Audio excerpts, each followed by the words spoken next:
boys and girls, welcome to Art Recycled with Mrs. Hollomeyer. Today we are going to make intermediate color wheel pumpkins, and we're going to learn about a really cool technique called glue resist. What you're going to need is you're going to need your Elmer school glue, a black Sharpie, water and a brush, and some watercolor paints, and of course a white paper. So this is going to teach you boys and girls how a full color wheel works, and this is a full color wheel here. So you should already know about the primary colors, yellow, blue, and red, and you should already know about the secondary colors, green, orange, and purple.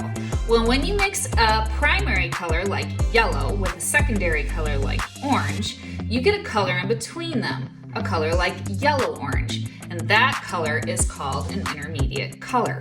So boys and girls, if I go through the full color wheel, this is the colors we're gonna see. Yellow will combine with orange to make yellow-orange. Orange will combine with red to make red-orange. Red will combine with purple to make red-purple. And purple will combine with blue to make blue-purple. Blue will combine with green to make blue-green. And green will combine with yellow to give you yellow-green. And the cool thing about glue resist, boys and girls, is that the glue is going to act like a wall. So you can paint this all at once and the colors will not spread and all turn to brown. All right, boys and girls, the first thing I'm going to teach you how to do is I'm going to teach you how to draw your pumpkin. To get the whole intermediate color wheel in this pumpkin, you're going to need 6 sections. So I'm going to teach you how to space it out the right way. At the very top, you want to take a pencil and you want to draw your stem by kind of drawing a rectangle and then going diagonally down, straight, and then diagonally back up to the other side of the stem. And boys and girls, if I ever go too fast, you just pause the video, okay? Then I'm gonna start in the middle of the stem. I'm gonna go out and around all the way down, whoop, circle back up, and hit the stem in the same spot on the other side. Then I'm going to start in the middle of the stem and I'm going to make a line that almost goes straight down through the direct middle of the pumpkin. So now each side, the right and the left side, I have to divide up with 2 more lines. And you want these lines to make 3 equal spaces like this. So I'm going to put 1 line here and it's going to curve to the right. And then right in the middle of this space, I'm going to put 1 curved line here, also curving to the right. On this side, I'm going to put 1 curved line here.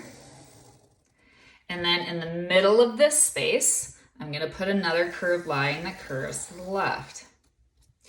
So after my pumpkin is drawn, the next part that I'm going to do is I'm going to go over all of my pencil lines with Elmer's glue. And boys and girls, your glue line has to be solid. In other words, there cannot be a break where your glue runs and then it stops and then it picks up at another point and keeps going. You have to have a solid glue line so that it forms a solid wall.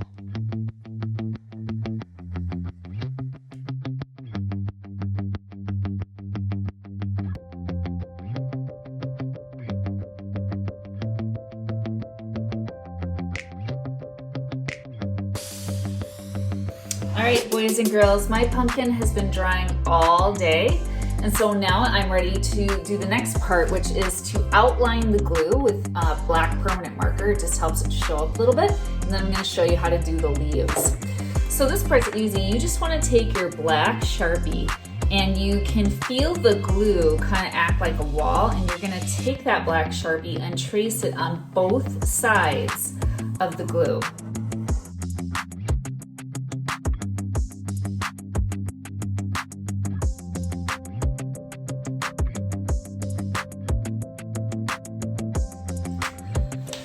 All right, boys and girls, once you have both sides of the glue traced, you're gonna take a green marker, and it doesn't have to be a permanent marker, it could be any type of marker, and you're gonna draw your vines first before you paint. So I just kind of take and make a dark green swirly line like this, and then you could use crayons for this part too, doesn't really matter. And then to draw my leaf, I just make a curved line up, make a point, curve back down to this vine that I just drew.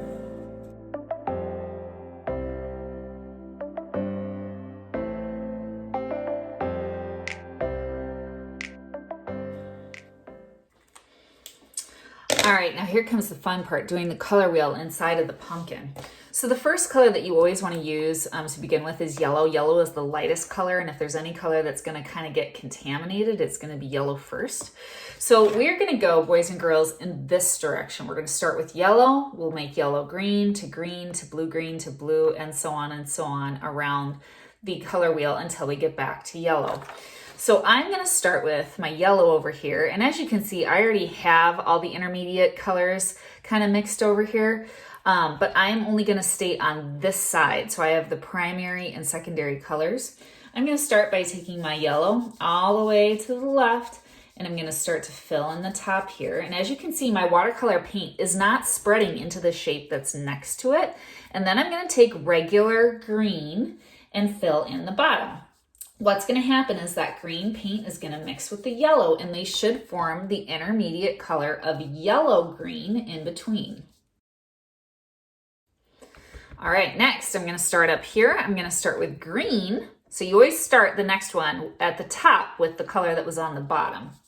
So green goes up here, and here's the cool part. See how that's not going to bleed with the yellow paint that's next to it? Because that glue is acting as a wall. And the color that should come next is blue, and that's going to give me a blue-green.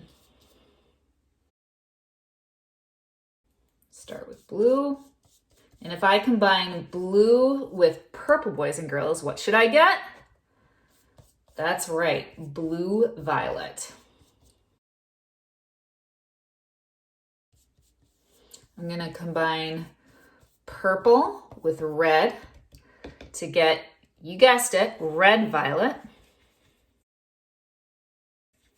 Next will be red with the color orange to get red-orange. And last but not least, orange with yellow to give you yellow-orange.